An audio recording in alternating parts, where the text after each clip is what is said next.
Hi, I am Father Arthur Suski at St. Anne's Parish and St. Catery's Parish. I'm the assistant pastor for the summer here. And today I will share with you a couple of insights on the 20th Sunday in Ordinary Time.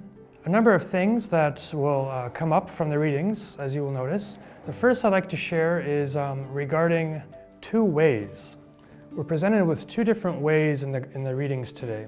And they come up both in the Old Testament reading from Proverbs, as well as from Ephesians, but especially in the Gospel. We have the way of wisdom, and we have the way of folly. And we also have the way of life following Christ, and we also have the way that leads to death. So these two ways are at play.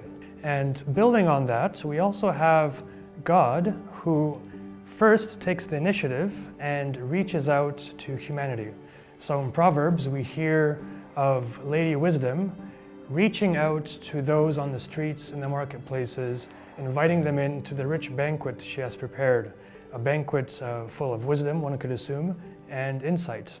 Not only there, God doesn't only reach out to those in need, but God also gives himself in the form of his Son, so the Son of God coming among us. And today, we hear in the readings that Jesus doesn't hold anything back. He gives his whole self. So he gives his body and his blood for us. And this is meant to sustain us in the world as we go throughout our days, to give us life, but also, as we hear, it is meant to give us eternal life in the end. So he doesn't hold anything back. It's not just his words that he gives us, or his example of his life. He gives himself. He doesn't hold anything back.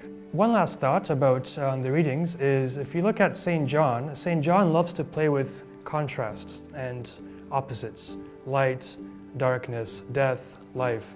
And here we have this contrast as well, those who eat Christ's flesh and drink Christ's blood, and those who don't. And those, as we hear, did not understand Christ debating them, and so they ended up leaving.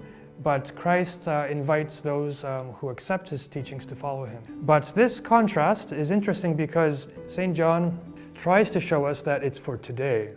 It's not something that will come to us later on, but even today we get to taste of the fruits of our decisions.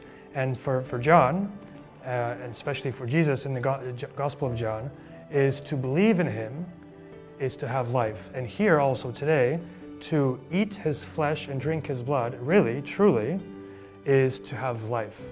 And it's life that also begins here. This new life, this new transformation begins today. We don't wait for it tomorrow. It comes to us today as God's gift. And it's God's gift that God initiates himself, and he reaches out to humanity.